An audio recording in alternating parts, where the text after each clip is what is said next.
이번 총선에서 이렇게 기후 얘기를 많이 하게 될 거라고 사실 예상하진 못했던 것 같아요. 근데 저로서도 약간은 갑작스럽게 민주당에서 제안을 주셔서 얼마나 영입 제안을 예측하셨는지 모르겠지만 저는 예측하지 못했거든요. 네, 그렇지만 우리가 탄소중립 녹색성장 기본법도 만들었고 구체적으로 이런 제도들을 빨리 만들어서 실행해야 되는데 국회에서 이런 일을 할 사람이 너무 부족하다. 그리고 다른 의원들도 다 같이 해야 되지만 누군가가 이런 걸 계속 해야 된다고 주장하고 알리고 설득하는 사람이 필요하다고 하셔서 그 부분에 좀 마음이 이런 사람이 꼭 필요하다는데 한번 해볼 수 있을까? 이런 생각이 들어서 이제 그런 기회에 제안을 수락을 하게 되었는데요. 일단은 지금은 저는 지역구 출마를 준비를 하고 있는데 꼭 국회에 들어가서 기후 얘기를 더 자주 말씀드리고 또 우리가 오늘 굉장히 그 큰 정책적인 얘기들을 많이 했는데 실제로 이제 선거를 하다 보면 저는 조금 우리가 일상 피부로 느끼는 부분들과 이 기후 이슈와의 접점에 대해서 더 얘기할 수 있는 기회가 많아질 거라고 생각하거든요. 그러면서 우리 사회가 기후 문제에 대해서 더 관심을 가지게 되는데 기여할 수 있지 않을까, 그리고 그렇게 해보겠다 이렇게 생각하고 있습니다. 저도 국민의힘에서 저를 영입해 주실 거라고는 상상도 못했습니다.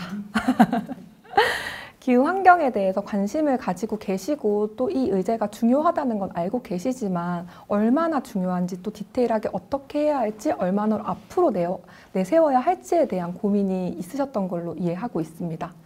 저를 영입해서 너가 좀 더 적극적으로 이 이야기를 얘기해 볼 수 있지 않을까라는 메시지를 주셨다고 생각하고요. 지금도 저희가 총선 관련해서 정책 수립을 하고 있는데 청년 당사자로서 그리고 기후 전문가로서 굉장히 적극적으로 의견을 내고 있고 대안을 제시하고 있고 또 이 의제의 우선순위를 높여주시고자 굉장히 무릎이 닳도록 손발이 닳도록 쫓아다니고 있습니다. 네, 안녕하세요. 박지혜라고 합니다. 이번에 더불어민주당 인재 1호로 정치를 시작하고 있고요.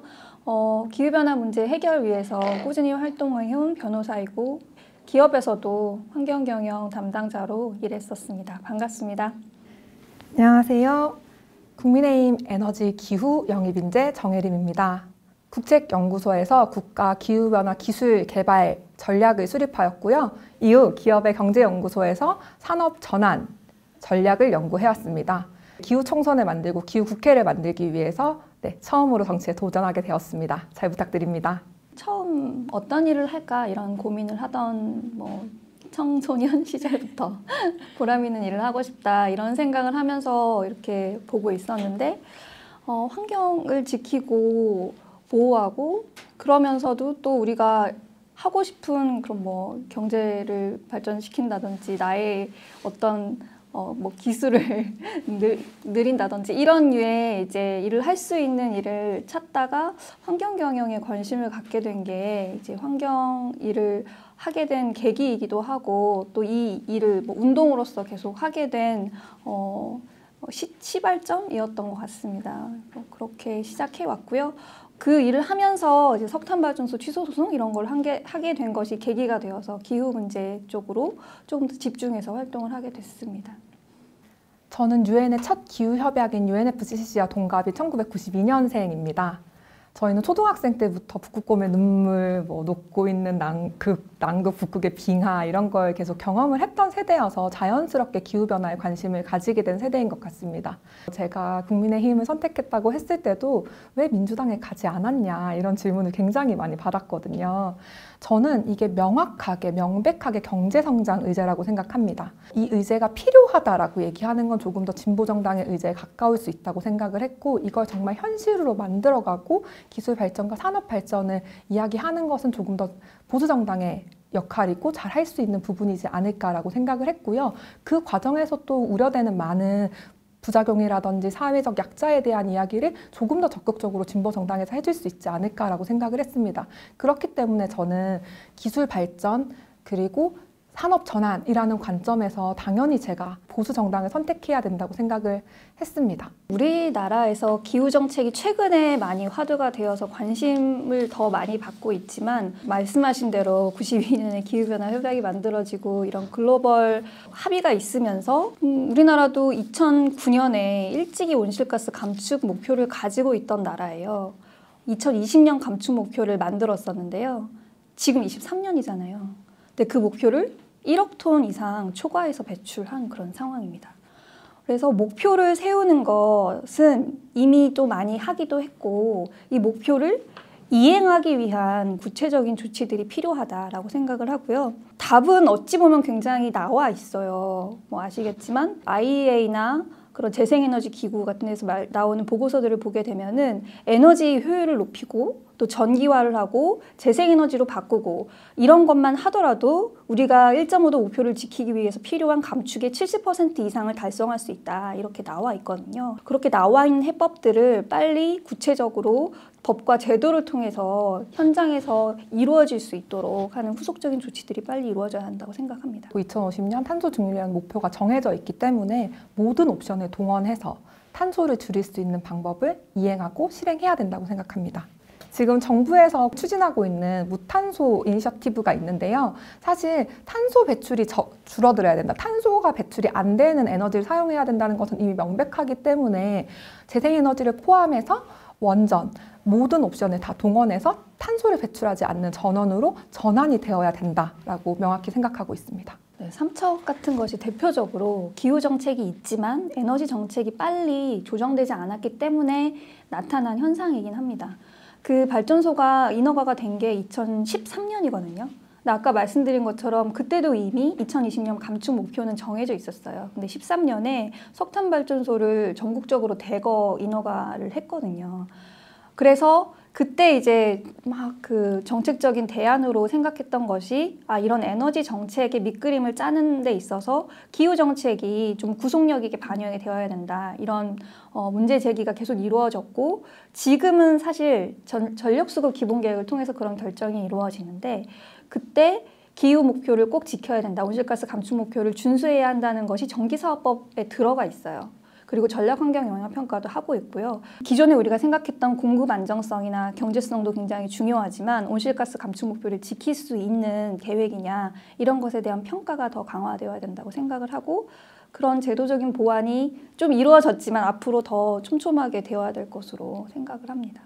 석탄이나 LNG 말고도 재생에너지나 뭐 지금 말씀하시는 원전과 같이 탄소를 배출하지 않는 기술들이 대안으로서 충분히 존재하기 때문에 먼저 석탄 발전, 사실 석탄이 LNG보다 2배 이상 배출하거든요. 그래서 그걸 먼저 퇴출시켜야 한다. 이런 제안을 하고 있는 것이죠. 그래서 실제로 또 그 석탄이 굉장히 빠른 속도로 선진국 중심으로 감축이 이루어지고 있는 그런 상황입니다.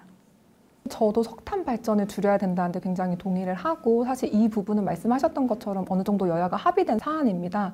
하지만 정말 중요하지만 쉬운 문제가 아니에요. 왜냐하면 거기 연계되신 뭐 노동자분들도 있고 지역 경제 문제도 있기 때문에 정말 복잡하고 어려운 문제입니다. 변호사님 말씀하신 것처럼 이게 대안이 있는 문제다 보니까 이 대안으로 가는 정치가 되어야 된다라고 명확하게 생각하고 있습니다.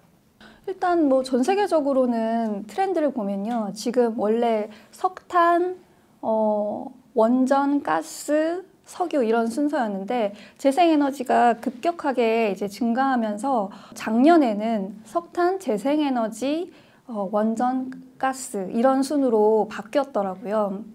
올해는 사상 처음으로 재생에너지가 그 발전에서 차지하는 비중이 가장 큰 해가 될 것이다. 이런 예측을 IEA 같은 국제기구에서 내놓고 있어요. 탈탄소 전력 그리드를 전력망을 탈탄소화하는 게 가장 중요하기 때문에 비용, 탄소 배출량 현실성을 고려해서 가능한 모든 옵션을 동원해야 된다는 게 저희가 가지고 있는 방안이고요. 사실 답이 딱 정해져 있는 건 아니라고 생각합니다. 사실 뭐 저희가 너네는 원전만 하려는 거 아니야? 전혀 아니고 재생에너지를 늘려야 된다고 저희도 생각을 하고 있고요.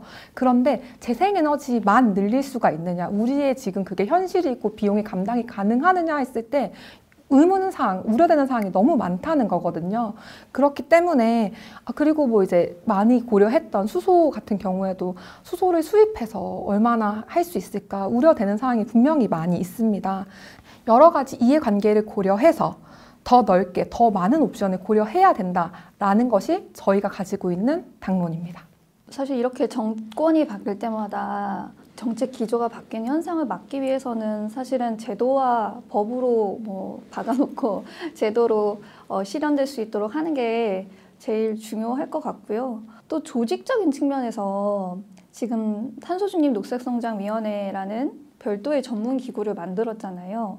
어찌 보면은 이런 기구들이 정치적인 이해관계에서 독립돼서 장기적인 관점에서 정책 결정을 할 수 있도록 이 기구의 어떤 위상을 조금 정치적인 이해관계에서 절연시키는 그런 거버넌스 보완을 할 수 있지 않을까 저는 그렇게 생각을 합니다.